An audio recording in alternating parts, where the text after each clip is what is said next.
What's up, everyone? It's Dave, and we are back for our next reading of the New Testament. It's pretty late here. It's 9 p.m., but it's quiet here in the house, so I thought I would go ahead and do one of these.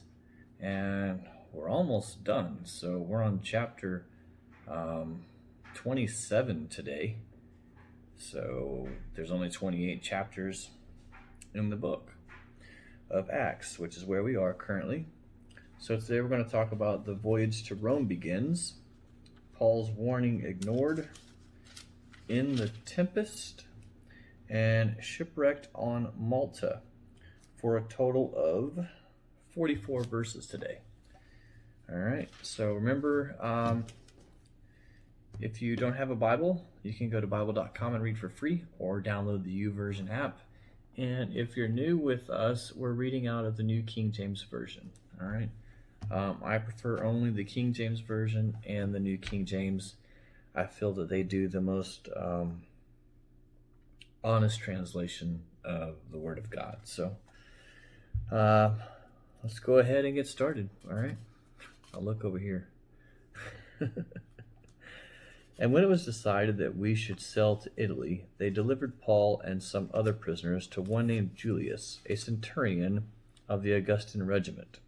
So entering a ship of Adramyttium, we put to sea, meaning to sail along the coast of Asia. Aristarchus, a Macedonian of Thessalonica, was with us, and the next day we landed at Sidon, and Julius treated Paul kindly and gave him liberty to go to his friends and receive care. When we had put to sea from there, we sailed under the shelter of Cyprus, because the winds were contrary. And when we had sailed over the sea, which is off of Cilicia and Pamphylia, we came to Myra, a city of Lycia. There the centurion found an Alexandrian ship sailing to Italy and put us on board. When we had sailed slowly many days and arrived with difficulty off Cnidus, there we go, Cnidus, you figure it out. The wind not permitting us to proceed, we sailed under the shelter of Crete off Salmone. Passing it with difficulty, we came to a place called Fair Havens, near the city of Lasea.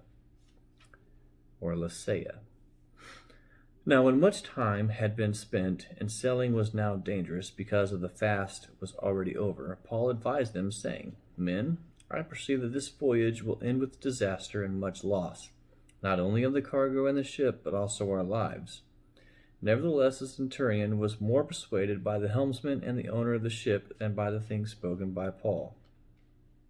And because the harbor was not suitable to winter in, the majority advised to set sail from there also, if by any means they could reach Phoenix, a harbor of Crete, opening toward the southwest and northwest, and winter there.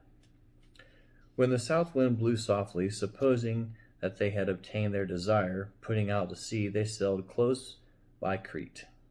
But not long after, a tempestuous headwind arose, called Euroclydon. I'll have to look that one up. I'm interested now. So when the ship was caught and could not head into the wind, we let her drive, and running under the shelter of an island called Clauda, we secured the skiff with difficulty. When they had taken it on board, they used cables to undergird the ship, and fearing lest they should run aground on the Syrtis sands, they struck sail and so were driven. And because we were exceedingly tempest-tossed the next day, they lightened the ship. On the third day we threw the ship's tackle overboard with our own hands. Now neither sun nor stars appeared for many days, and no small tempest beat upon us. All hope that we would be saved was finally given up. But after long abstinence from food, then Paul stood up in the midst of them and said, Men, you should have listened to me and not have sailed from Crete and incurred this disaster and loss. And now I urge you to take heart, for there will be no loss of life among you, but only the ship. And there stood by me this night an angel of God, to whom I belong and whom I serve, saying, Do not be afraid, Paul. You must be brought before Caesar, and indeed God has granted you all those who sail with you. Therefore take heart, men, for I believe God that it will be just as it was told me. However, we must run aground on a certain island.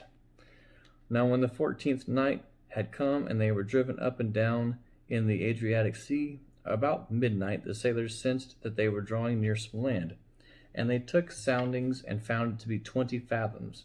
And when they had gone a little further, they took soundings again and found it to be 15 fathoms. Then, fearing lest we should run aground on the rocks, they dropped 4 anchors from the stern and prayed for day to come.